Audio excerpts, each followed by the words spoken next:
ஆன்மீக தேடல் நிகழ்ச்சிக்கு உங்களை அன்புடன் வரவேற்கின்றேன். மீட்பரின் காவியம் பாகம் 112 இயேசுவும் பெயல் செபூலும் பாகம் 1 நிகழ்ச்சி பற்றி பார்ப்போம்.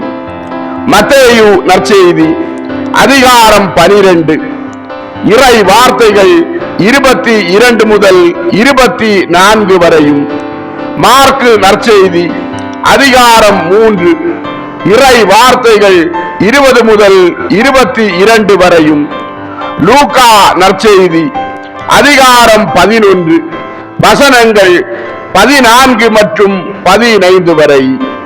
நிகழ்ச்சிக்கு போகலாம். கப்பர்நாம் இல்லத்தில் அப்போஸ்தலர்கள் ஓய்வு நாளுக்காக ஆயத்தம் செய்தார்கள். ஆனால் இயேசு அங்கே இல்லை. சில பரிசேயர்கள் ஏற்கனவே அந்த வீட்டின் பக்கமாக சுற்றி திரிந்ததை மத்தேயு கண்டார். மத்தேயு மற்ற சீடர்களிடம், இவர்கள் நம் ஓய்வு நாளை விஷமாக்க நினைக்கிறார்கள். அவர்களுடைய திட்டத்தை உடைக்கும்படி நான் ஆண்டவரிடம் சென்று பெத்சாயிதாவுக்கு அவரை போக சொல்லலாம் என்று நினைக்கிறேன் என்றார். பிலவேந்திரர் மத்தேயுவை பார்த்து, ஆண்டவர் அப்படி செய்வார் என்று எண்ணுகிறீரா என்று கேட்டார். மத்தேயு பேதுருவை பார்த்து, தரை மட்டத்து அறையில் பாவம் அந்த மனிதன், அவருக்காக காத்திருக்கிறானே என்றார். ராயப்பர் மத்தேயுவை பார்த்து, அவனை படகில் பெத்சாயிதாவுக்கு கொண்டு போகலாம்.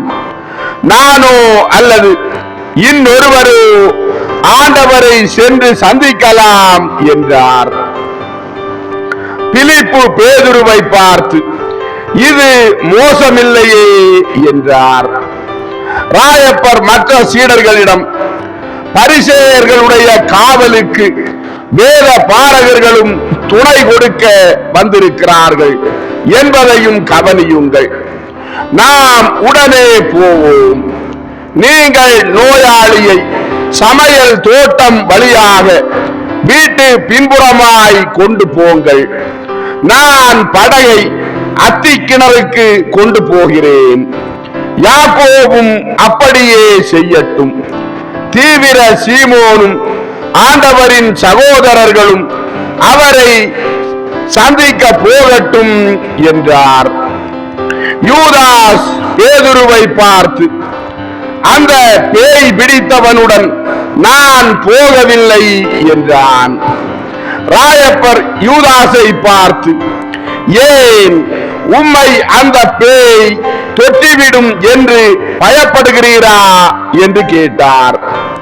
யூதாஸ் பேதுருவை பார்த்து, சீமோனே, என்னை தொந்தரவு செய்ய வேண்டாம். நான் போகவில்லை என்று சொன்னேன், போக மாட்டேன் என்றான். ராயப்பர் யூதாஸை பார்த்து, இயேசுவின் சகோதரர்களுடன் அவரை சந்திக்க செல்லும் என்றார். யூதாஸ் பேதுருவை பார்த்து, முடியாது என்றான். ராயப்பர் யூதாஸை பார்த்து, படகில் வாரும் என்றார். யூதாஸ் பேதுருவை பார்த்து, முடியாது என்றான். ராயப்பர் யூதாஸை பார்த்து, உமக்கு என்னதான் வேண்டும்? எப்போதும் நீர் ஒரு தடையாகவே இருக்கிறீர் என்றார். யூதாஸ் பேதுருவை பார்த்து, இங்கே நான் இருக்கிற இடத்திலே இருக்க போகிறேன். நான் யாருக்கும் பயப்படவில்லை. நான் எங்கும் ஓட போவதும் இல்லை. இந்த யுக்தி குருவுக்கு பிடிக்காது. நம்மை குற்றப்படுத்தி இன்னொரு பிரசங்கம் நடக்கும். உங்கள் தவறினால் அதை கேட்க எனக்கு விருப்பமில்லை. நீங்கள் போகலாம். நான் இங்கே விவரம் சொல்வதற்கு இருப்பேன் என்றான். ராயப்பர் கோபத்துடன் நிச்சயம் நடக்காது. எல்லாரும் போவோம் அல்லது யாரும் போக வேண்டாம் என்றார். தீவிர சீமோன் மற்ற சீடர்களை பார்த்து, ஒருவரும் போக வேண்டியதில்லை, ஆண்டவர் அதோ வருகிறார் என்றார்.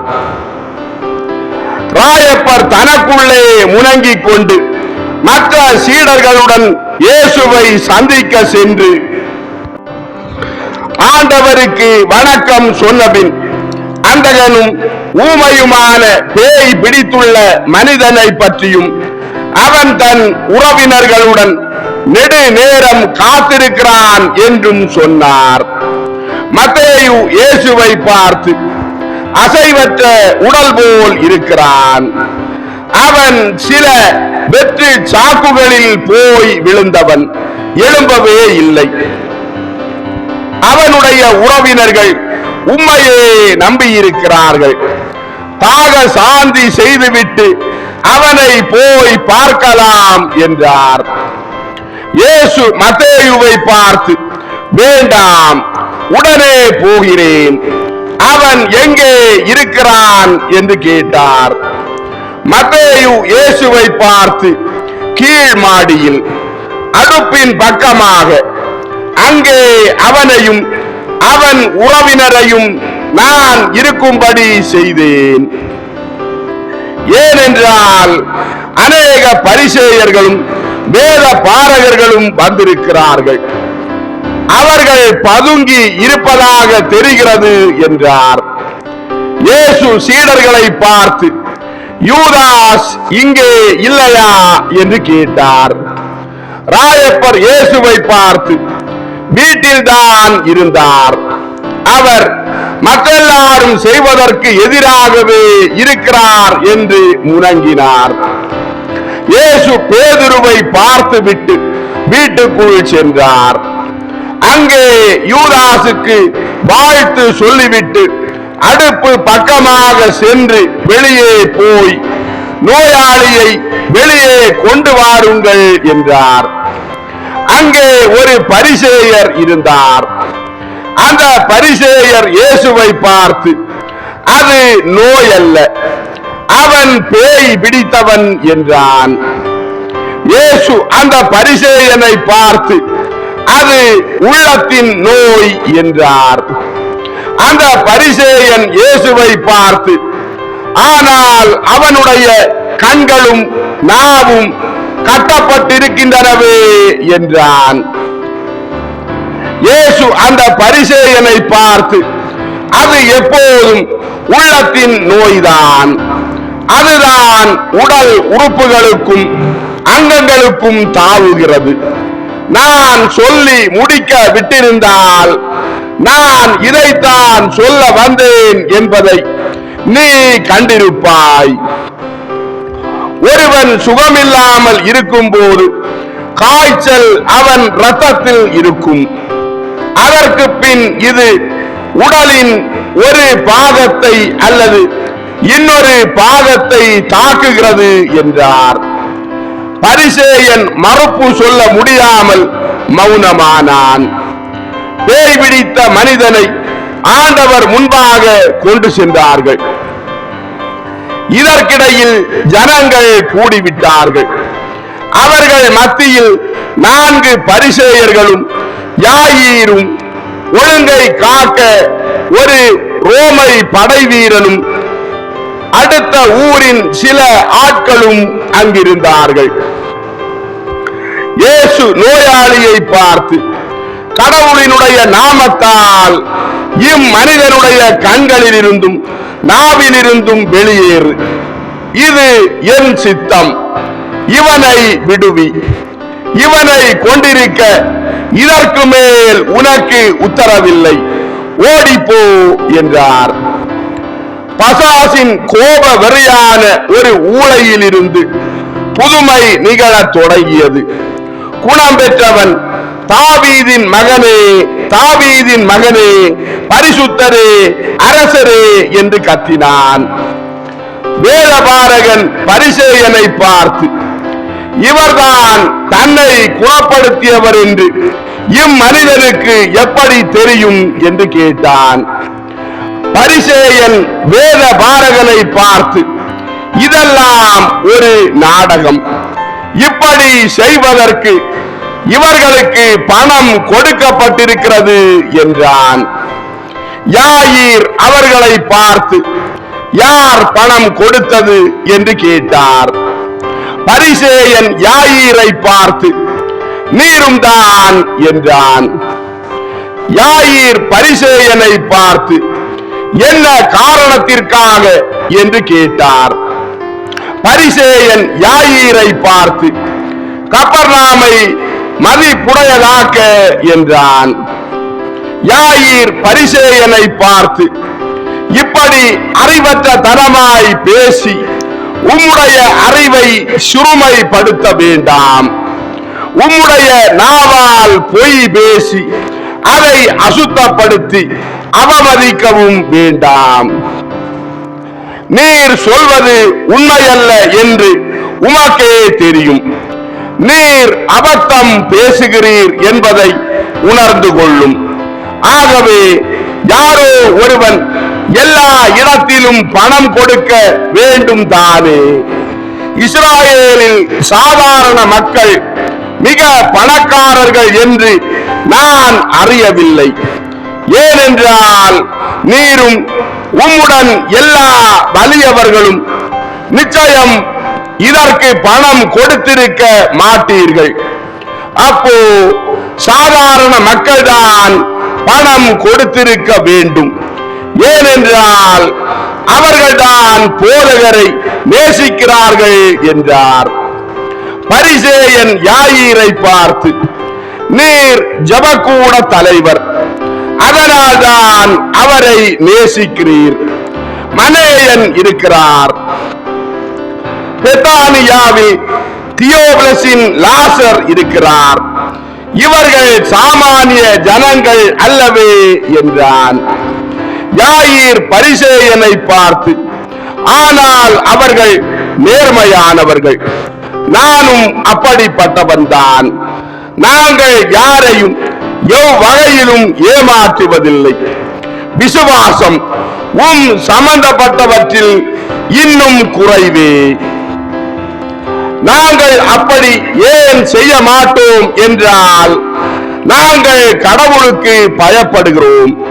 அவருக்கு எது விருப்பமானது என்பதை புரிந்து கொண்டிருக்கிறோம். அதுவே நேர்மை என்றார். பரிசேயர்கள் யாயீரை விட்டுவிட்டு குணமாக்கப்பட்ட மனிதனுடைய உறவினர்களிடம் கோபமாக, உங்களை இங்கு வர சொன்னது யார் என்று கேட்டார்கள். உறவினர்கள் பரிசேயர்களை பார்த்து, யாரா? அநேகர் குணம் பெற்றவர்கள், அவர்களுடைய உறவினர்களும் சொன்னார்கள் என்றார்கள். பரிசேயன் உறவினர்களை பார்த்து, அவர்கள் உங்களுக்கு என்ன கொடுத்தார்கள் என்று கேட்டார்கள். உறவினர்கள் பரிசேயர்களை பார்த்து, கொடுத்தார்களா? அவர் அவனை குணப்படுத்துவார் என்ற நிச்சயத்தை கொடுத்தார்கள் என்றார்கள். பரிசேயன் உறவினர்களை பார்த்து, இவன் உண்மையிலே நோய் பட்டிருந்தானா என்று கேட்டார்கள். உறவினர்கள் பரிசேயர்களை பார்த்து, ஓ கபட மனங்களே, இவைகள் எல்லாம் நடிப்பு என்று நினைக்கிறீர்களா? நீங்கள் விசுவாசம் கொள்ளாவிட்டால் கடராவிற்கு போய் இஸ்மாயேலின் அன்னாள் குடும்பத்தின் நிர்பாக்கியத்தை பற்றி விசாரியுங்கள் என்றார்கள்.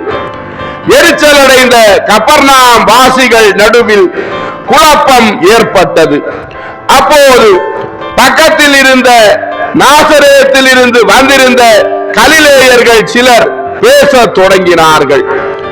எப்படியும் இவர் தச்சனான சூசையின் மகன்தானே என்றார்கள். கப்பர்நாம் மக்கள் அவர்களை பார்த்து, இல்லை, அவர் தாம் சொன்னபடியும் குணமாக்கப்பட்ட மனிதன் சொன்னபடியும் கடவுளின் மகனும் தாவீதின் மகனுமாய் இருக்கிறார் என்றார்கள். வேதபாரகன் யாயீரை பார்த்து இகழ்ச்சியுடன், பொது ஜனங்களின் கிளர்ச்சியை உம்முடைய வார்த்தைகளை வைத்து அதிகரிக்க வேண்டாம் என்றார். யாயீர் வேதபாரகனை பார்த்து, அப்போ உம்முடைய கருத்துப்படி அவர் யார் என்று கேட்டார். வேதபாரகன் யாயீரை பார்த்து, ஒரு பெயல்செபூ என்றான். யாயீர் வேதபாரகனை பார்த்து, ஓ மலை பாம்புகளின் நாக்கு, தெய்வ தூஷணிகளே, உங்களுக்கு பேய் பிடித்திருக்கிறது. இதயமே இல்லாத மனிதர்களே, எங்களின் அழிவே நீங்கள்தான். மெசையாவின் மகிழ்ச்சியையும் எங்களுக்கு இல்லாமல் ஆக்க விரும்புகிறீர்களா? அறவட்டிக்காரர்களே, காய்ந்த கற்களே, இப்படி ஒரு கூச்சல் குழப்பமே ஏற்பட்டது. இயேசு தண்ணீர் குடிப்பதற்காக சமையல் கட்டிற்குள் சென்றிருந்தார். பரிசேயர்களின் மூடத்தனமான வாடிக்கையான குற்றச்சாட்டுதலை கேட்க வாசலில் வந்தார். பரிசேயன் இயேசுவை சுட்டிக்காட்டி, அவன் ஒரு பெயல்செபூ, ஏனென்றால் பசாசுகள் அவனுக்கு கீழ்ப்படுகின்றன. அவனுடைய தகப்பனாய் இருக்கிற பெரிய பெயல்செபூ அவனுக்கு உதவி செய்கிறான். அவனும் பசாசுகளை பேய்களின் அரசனான பெயல்செபூவின் உதவியை கொண்டு விரட்டுகிறான் என்றான். இயேசு கூட்டத்தின் முன்பு சென்று சொன்ன பதிலை பற்றி அடுத்த நிகழ்ச்சியில் பார்க்கலாம். அன்பார்ந்தவர்களே, ஆன்மீக தேடல் மீட்பரின் காவியம் பாகம் 112, இயேசுவும் பெயல்செபூவும் பாகம் 1 நிகழ்ச்சி இதோடு நிறைவடைந்தது. இதன் தொடர்ச்சியை அடுத்த நிகழ்ச்சியாக பதிவிடும் வரை உங்களிடமிருந்து விடைபெறும் உங்கள் ஜான் பிரிட்டோ. ஆன்மீக தேடல் தொடரும். நன்றி.